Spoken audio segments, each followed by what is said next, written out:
সকলের সমবেত হয়েছি।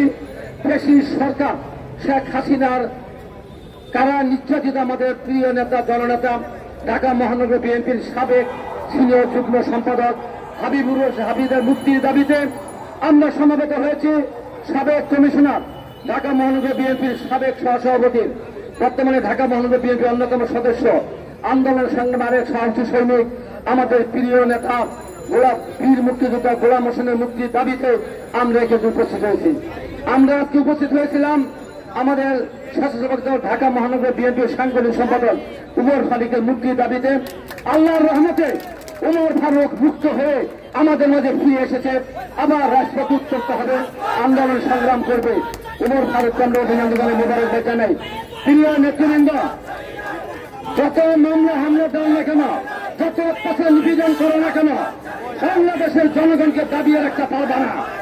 7ই জানুয়ারি নির্বাচনে বাংলাদেশের জনগণ তোমাদেরকে লাল কার্ড দিয়ে দেখিয়েছে।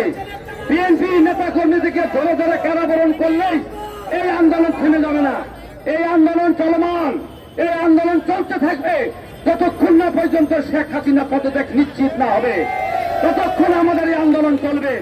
প্রিয় নেতৃবৃন্দ, আজকের এই সভায় প্রধান অতিথি হিসেবে উপস্থিত থাকবেন আমাদের এই ঢাকা বাংলাদেশের আমাদের সাথে যারা আত্মার সম্পর্ক, এই এলাকার মাটির মানুষের সাথে যারা আত্মার সম্পর্ক, সাবেক সফল মন্ত্রী, সফল মেয়র, সংগ্রামী জননেতা, বাংলাদেশ জাতীয় দলের স্থায়ী কমিটির অন্যতম সদস্য, সংগ্রামী জননেতা মির্জা আব্বাস প্রধান অতিথি হিসেবে বক্তব্য রাখবেন। আমরা সকলে তার বক্তব্য শুনে তারপরে যাব। প্রিয় নেতৃত্বে বক্তব্য বাড়াবো না, আসুন প্রস্তুত হই আরেকবার যুদ্ধ করার জন্য। এই যুদ্ধের মাধ্যমে শেখ হাসিনা আওয়ামী লীগকে পরাজিত করেই আমরা ঘরে ফিরে যাবো ইনশাল্লাহ। সকলকে ধন্যবাদ, অভিনন্দন, মোবারকবাদ জানিয়ে আমি আমার বক্তব্য এখানে শেষ করছি। আল্লাহ হাফেজ।